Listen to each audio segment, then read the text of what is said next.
आज हम आरंभ करते हैं कक्षा 7वीं वसंत भाग 2। पाठ है हमारा 7, पापा खो गए। ये नाटक है और लेक्चर नंबर है हमारा 1। और इसमें पात्र हैं बिजली का खंभा, पेड़, लेटर बॉक्स, नाचने वाली लड़की और आदमी। तो नाटक को पढ़िए। नाटक थोड़ा सा लंबा है, 3 वीडियो बनी है इसकी। थोड़ा स्पीड से इसको पढ़ाया जाएगा, आपको खुद पढ़ना है और अच्छे से इसके अंदर से इंटरनल क्वेश्चन आपने बनाने हैं। तो देखिए पाठ।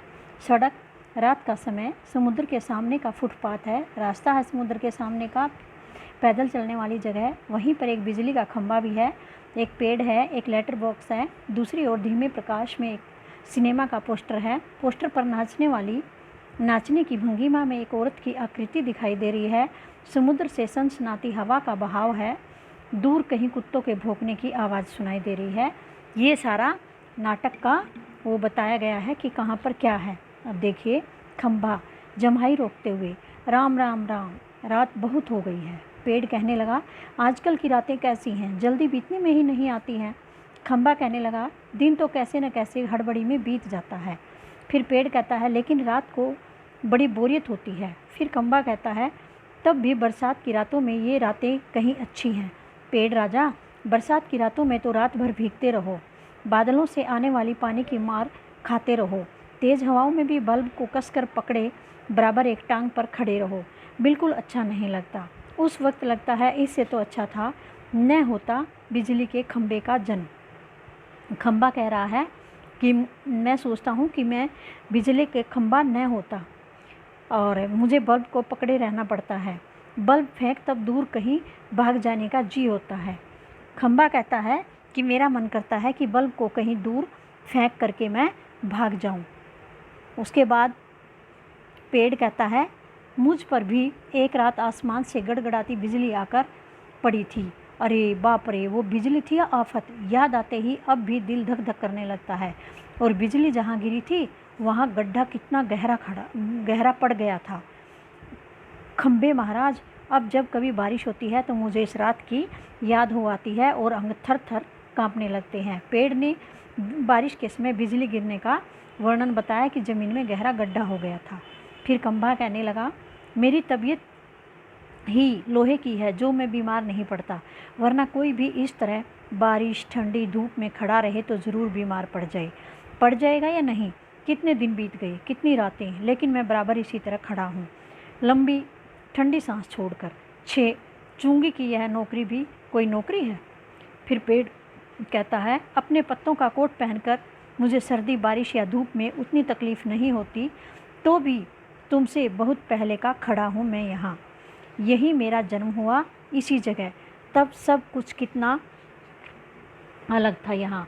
वहाँ के ये सब ऊंचे ऊंचे घर नहीं थे, तब यह सड़क भी नहीं थी। यह सिनेमा का बड़ा सा पोस्टर और उसमें नाचने वाली औरत भी तब नहीं थी। सिर्फ सामने यह समुद्र था। बहुत अकेलापन महसूस होता था। तुम्हें जब यहाँ लाकर खड़ा किया गया तो सोचा चलो कोई साथी तो मिला, इतना ही सही, लेकिन वो भी कहाँ। तुम शुरू में मुझसे बोलने को ही तैयार नहीं थे। मैंने बहुत बार कोशिश की, पर तुम्हारी अकड़ जहाँ थी वहीं कायम। बाद में मैंने भी सोच लिया, इसकी नाक इतनी ऊंची है तो रहने दो। मैंने भी कभी आवाज़ नहीं लगाई।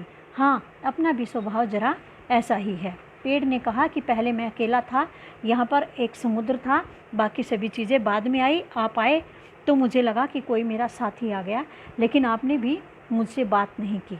फिर खंभा कहने लगा, और एक दिन जब आंधी पानी में मैं बिल्कुल तुम्हारे ऊपर ही आ पड़ा। जब आंधी आई, पानी आया तो खंभा पेड़ के ऊपर गिर पड़ा था। पेड़, बाप रे, कैसा था वो आंधी पानी का तूफान। अब तो खंभा कहने लगा, तुम खड़े थे इसलिए मैं कुछ संभल गया, यानी पेड़ के सहारे से मैं रुक गया। हाँ, तुमने मुझे ऊपर का ऊपर झेल लिया, वह बड़ा अच्छा हुआ, चाहे तुम खुद काफ़ी जख्मी हो गए। बाद में मेरा गुरूर भी झड़ गया और अपनी दोस्ती हो गई। पेड़, हूँ हवा आज भी तो बहुत है। दोनों चुप। हवा की आवाज़, कुत्ते का भौंकना, पोस्टर पर बड़ी नाचने वाली औरत टेढ़ी हो जाती है, उसके घुंघरू बजते हैं, वह फिर पहले की तरह स्थिर हो जाती है। लेटर बॉक्स किसी दोहे का एक चरण गुनगुनाता है और रुक जाता है।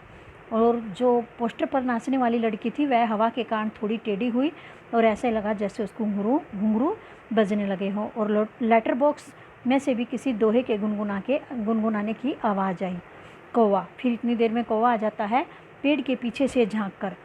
काऊ। कौन है जो रात के वक्त इतनी मीठी आवाज़ें लगाकर मेरी नींद खराब करता है? जरा भर चैन नहीं ने? लेटर बॉक्स कहता हूँ, मीठी आवाज़ में नहीं गाएं तो क्या इस कोए जैसी कर्कश काँव काँव करे? कहता है, जरा भर भी चैन नहीं। पेट में हाथ डालकर एक पत्र निकालता है, पेट में यानी लेटर बॉक्स से, धीरे से जीभ को लगाकर खोलता है, उसमें से कागज़ निकालकर रोशनी में पढ़ने लगता है। ये किसकी चिट्ठी आकर पड़ी है? हेडमास्टर। ठीक, क्या कहता है? श्रीमान श्रीयुत गोविंद राव जी, ओम ओम, आपका लड़का परीक्षित पढ़ाई में काफ़ी कमज़ोर है। क्लास में उसका ध्यान पढ़ाई में बिल्कुल नहीं रहता। इसकी बजाय उसे क्लास से गायब रहकर बंटे खेलना ज़्यादा अच्छा लगता है, यानी कंचे खेलना। आप एक बार खुद आकर मुझसे मिलिए।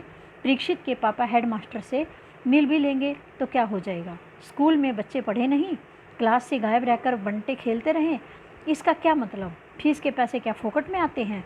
सभी पापा लोग ऑफिस में इतना काम करते हैं, तब कहीं जाकर मिलते हैं पैसे। उन्हें ये बच्चे फोकट के समझे? आखिर क्यों? मुझे हेडमास्टर होना चाहिए था। इस परीक्षित के होश तब मैं अच्छी तरह ठिकाने लगाता। वह पत्र रखकर दूसरा निकालता है। यह किसका है? खंबा। क्यों? लाल ताऊ आज किस किस के पत्र चोरी पढ़ते रहे। खंबे को किस नाम से जाना जाता है? लाल ताऊ के नाम से।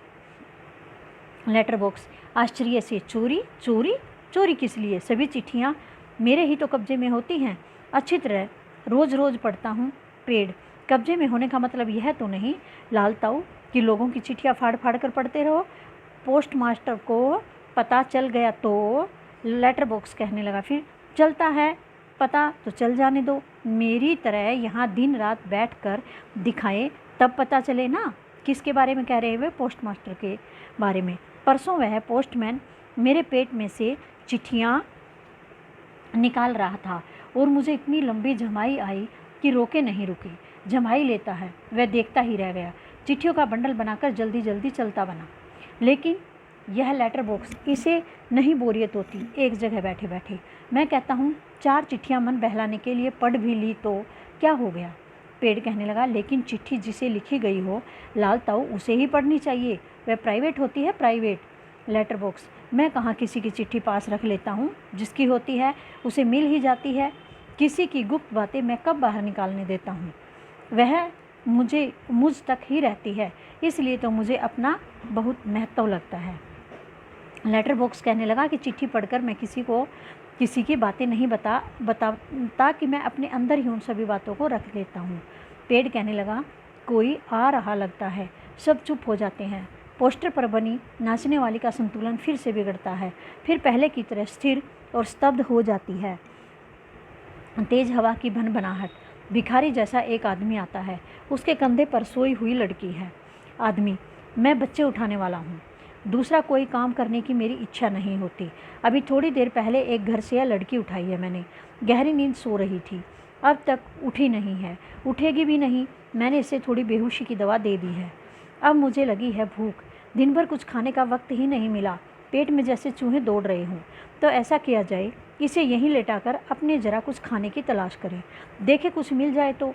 इतनी रात गई यहाँ, इस वक्त अब किसी का आना मुमकिन नहीं। पेड़ की ओट में लड़की को डाल देता है, उस पर अपना कोट फैला देता है और इधर उधर जरा चौकस होकर देखता है, फिर एक एक कदम सावधानी से रखता हुआ निकल जाता है। ये सभी चीज़ें खंबा, पेड़, लेटर बॉक्स, कौवा आदि सभी देख रही हैं। खंबा फिर पेड़ से कहता, श्श्श।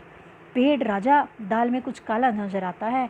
पेड़ कहने लगा, वह जरूर बुरा आदमी है कोई, और यह लड़की तो छोटी सी है कि जो इस लड़की को ये उठा लाया है। लेटर बॉक्स, वह उसे कहीं से उठा कर लाया है, मैंने सुना है।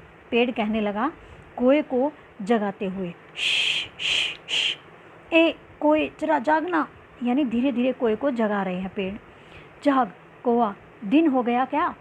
पेड़ कहने लगा, नहीं, दिन नहीं हुआ, पर एक दुष्ट आदमी एक छोटी सी लड़की को कहीं से उठाकर ले आया है। चुप, वो आदमी इस वक्त यहाँ नहीं है। वो लड़की उठ जाएगी तो चिल्लाएगी, उसको पेड़ कौवे को कह रहा है।